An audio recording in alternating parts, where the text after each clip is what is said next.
Hey everyone, I'm Hayden Armstrong and you're watching Red Menace TV. So the college football season is just a couple of weeks away, so I'll be counting down the top 10 teams and giving you an inside look on each of the teams and what to expect coming into this season.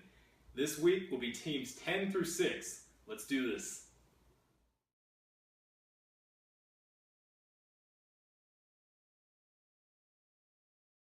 Starting off at number 10, we have the USC Trojans. Now, the Trojans finished last year 9-4 overall, 6-3 in conference play, so pretty good year. Now, their biggest issue coming into this season is trying to find a replacement for All-American defensive tackle Leonard Williams, but in my opinion, I don't think that's going to be that big of a deal. If I were a coach, I'd be pretty ecstatic if that was my biggest concern. But on the flip side, they've got Adoree Jackson, who is the Swiss Army knife of college football. This guy can literally do it all. He's listed at cornerback, so he can lock down receivers. He can play as a receiver himself and catch passes. This guy can make a difference on special teams, returning kicks and punts. So literally, and this guy is also a track star. I think I've made my point across. And this guy can do it all. And so one of the biggest games that the Trojans will have to mark in their calendar is having to go up to Seattle and play the Washington Huskies. Not because they're a pretty threatening team, but it's significant because this is Steve Sarkisian's first time back to Seattle since he took the job at USC. So you'd think those Husky fans are going to be pretty riled up and ready for an upset against a top contender team for the playoff this year. And so they're going to be looking for an upset. So USC needs to be aware of that game and not overlook it. At number 9, we have the Georgia Bulldogs. Now, some people might think that this is going to be a down year because Todd Gurley's going to be gone, because he's off in the NFL now.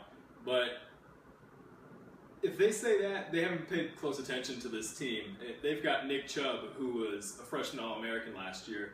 This guy rushed for over 1,000 yards and played a good chunk of the time that Gurley should have played during his autograph suspension with that scandal and due to his injuries. So the future's pretty bright for Nick Chubb and all of Bulldog Nation for the future. And this could be a huge opportunity for this program. Now, the Bulldogs finished 10-3 last season overall and had a 6-2 conference record, just barely missing the SEC title game. But this year, the biggest game that they're going to have to mark on their calendar has to be against Alabama, because that could be the deciding factor if they could pull out the upset. That could be something that could boost them and get them straight in the middle of the college football playoff talks, because if you can beat a team as dominant as Alabama, at least as they've been in the past, I mean, you have to be put in the conversation. At number 8, we have the 3-time defending ACC champion, Florida State Seminoles.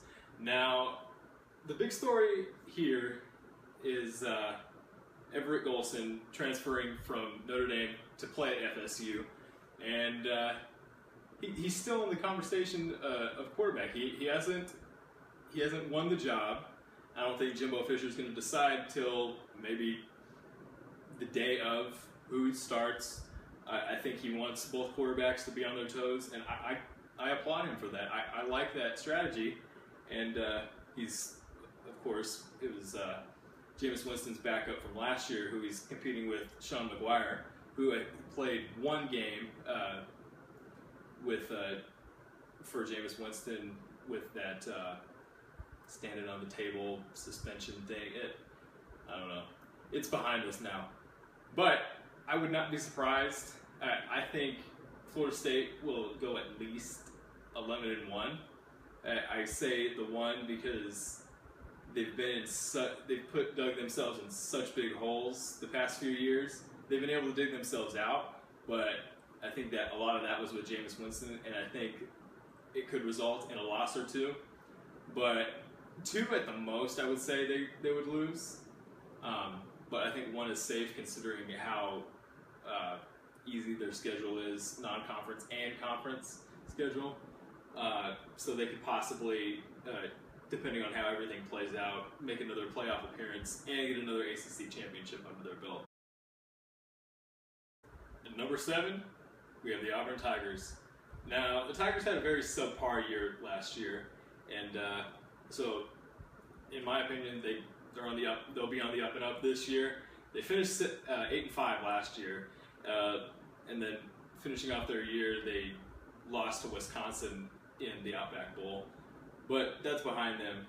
So the biggest game that they have to worry about this year is longtime rival Alabama in the Iron Bowl, which Iron Bowl could also be called the SEC Championship play-in game, I guess you could say, because I can't remember how many years back, but it has always been either Auburn or Alabama in the SEC Championship game, at least for the West Division. So we'll see, but someone who can help them in a SEC Championship run could be Nick Marshall's replacement, Jeremy Johnson, who is expected to have a 3,000-yard season passing. He's expected to have 1,000 yards rushing. I don't know if this will actually happen. We don't know. He hasn't taken a snap yet. We don't know if he'll get hurt. But people are saying he's got a stronger arm and more accurate arm than Nick Marshall did, and he's more of a power runner, kind of a Tim Tebow, Dak Prescott type runner, and more of a power than a shifty runner that Nick Marshall was. Rounding out this week's countdown at number 6, we have the Michigan State Spartans. Now, the Spartans are coming off an 11-2 season, along with a very dramatic Cotton Bowl win over Baylor that ended their season on a high note. And Mark D'Antonio really should be ecstatic about all these players that are coming back. And they're putting the draft aside and their dreams aside to play one more year of college football. So that's quarterback Connor Cook, Salik Calhoun, who is an All-American defensive end, linebacker Ed Davis. All of them are coming back for their senior year, so they should really be excited. Not just the players, the whole team, and the whole fan base at Michigan State should really be excited about this year.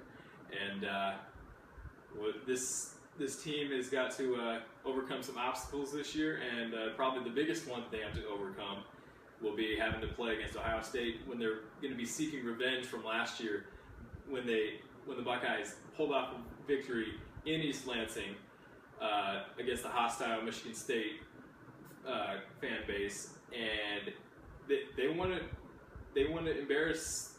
I can tell that Michigan State, they want to embarrass their rivals in Columbus, because they do not like losing to their in front of their fans, in front of their home crowd, and they want a little payback. And this game could honestly snowball from just the winner of this game can play in the conference championship, and this could also snowball even bigger into earning a playoff spot. Not even could, it will. I'm that confident in these two teams.